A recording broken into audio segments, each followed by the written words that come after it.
अस्सलाम वालेकुम, मैं हूँ राना दान शबीर ख़ान और आप देख रहे हैं नवाए फ़िक्र। व्यूअर्स, ये 2013 की बात है।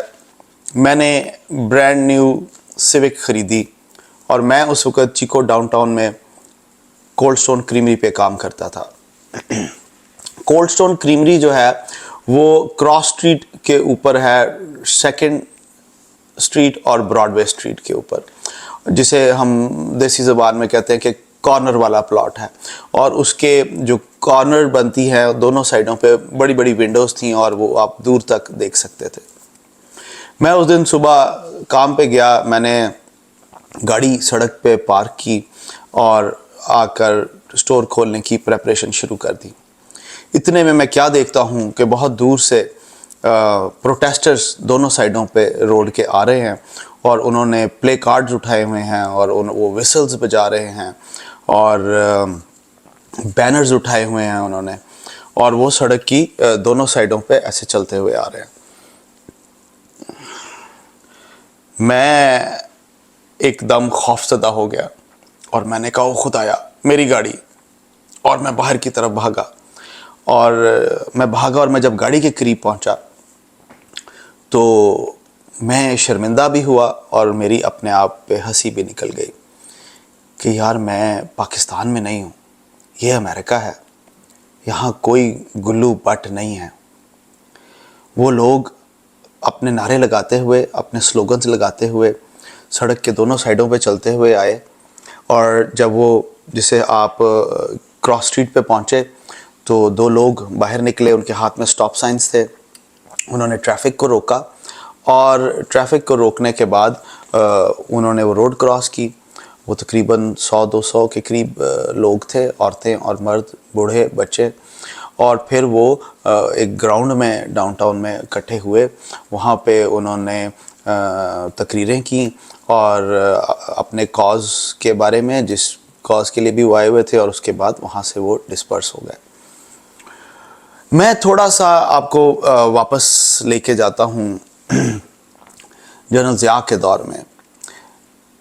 पीपल्स पार्टी के वर्कर्स ने रोटी, कपड़ा और मकान का जो स्लोगन था उसके लिए कोड़े भी खाए।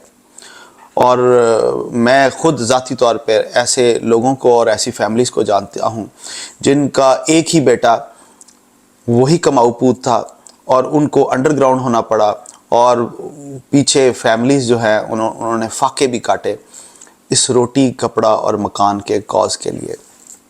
और इस पंजाब में जहाँ से पीपल्स पार्टी और रोटी, कपड़ा और मकान का नारा निकला, मशहूर हुआ, और सिंध में तो आज भी वो ज़िंदा है, लेकिन पंजाब में, इसी पंजाब में आज के दिन इस नारे का मजाक उड़ाया जाता है, इसको रेडिक्यूल किया जाता है, और आज इस नारे पर आपका कोई वोट बैंक नहीं है।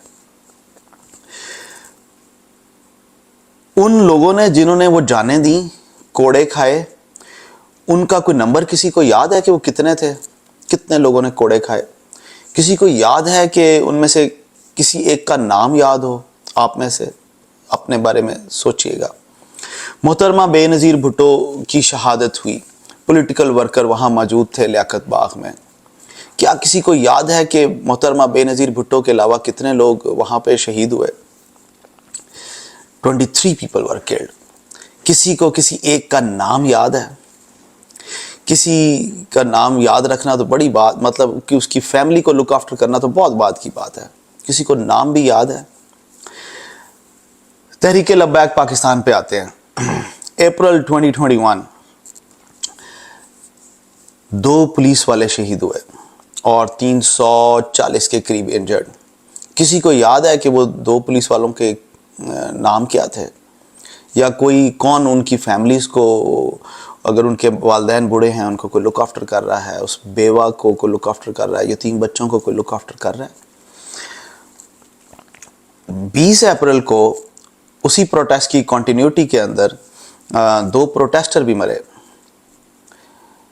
नबी के नाम पे शहीद होने वालों के किसी को नाम पता है? नहीं पता। And about 50 injured. आगे चलते हैं।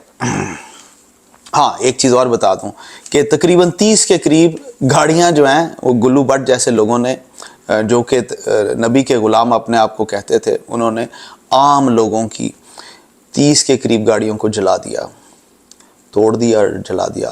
they were set to fire. اور ایک گاڑی جو ہوتی ہے میرے جیسے ایک مڈل کلاس آدمی کے لیے وہ کافی محنت اور کافی سالوں کی جمع پونجی اور کو سیو کر کے وہ انسان وہ اس کو بناتا ہے.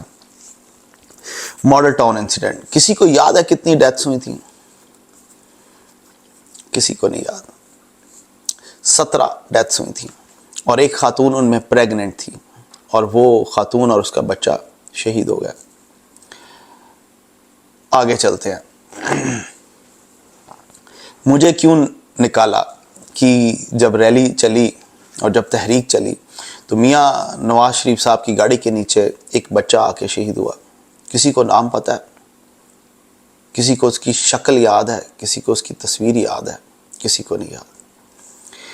عمران خان صاحب، ایک صحافی خاتون ان کی گاڑی کے نیچے آ کے شہید ہو گئے. اور اب یہ ذل حسین کو بھی 6 ماہ بعد لوگ بھول جائیں گے. کسی کو یاد نہیں رہے گا کہ ایسا کوئی شخص تھا. اور میں آج آپ کو ایک چیز بتاؤں کہ 20 یا 25 سال کے بعد یہ جو تحریک انصاف کا نعرہ ہے نا کہ انصاف سب کے لیے برابر، اس کا بھی مذاق اڑایا جائے گا اسی طرح جس طرح روٹی، کپڑا اور مکان کا آج مذاق اڑایا جاتا ہے. سوچنے کی بات یہ ہے کہ کیا ہمارے ملک میں انسانیت ختم ہو گئی ہے؟ کیونکہ ہمارا مذہب ہمیں بتاتا ہے کہ ایک ناحق شخص کا قتل پوری انسانیت کا قتل ہے. اور اگر اس کو ہم ریورس آرڈر میں لیں تو اس کا مطلب ہے کہ اگر ہم ایک انسانی زندگی کی عزت کرتے ہیں تو ہم پوری انسانیت کی عزت کرتے ہیں. کیا وہ انسانیت کی عزت کینیڈا میں اور امریکہ میں نظر آتی ہے؟ ہم اسلام کے دعوے دار اور اسلام کے ٹھیکیدار، نبی کے غلام، اسلامی جمہوریہ پاکستان، اور ہم خود مسلمان، کیا ہم انسانیت کو عزت نہیں دے سکتے؟ کیا ہم ان لوگوں کو مہذب قومیں کہہ کر بلاتے ہیں تو کیا ہم خود مہذب نہیں ہو سکتے؟ میں یہ چاہتا ہوں کہ آج کے بعد کوئی بھی باپ اپنے بیٹے کو کسی سیاستدان کے جلسے میں بھیجنے سے پہلے، کوئی بھی بیوی اپنے خاوند کو، اپنے سر کے سائیں کو کسی سیاسی جلسے میں بھیجنے سے پہلے یہ سوچے کہ اس گھر کا کفیل، واحد کفیل جا رہا ہے، یہ واپس بھی آئے گا.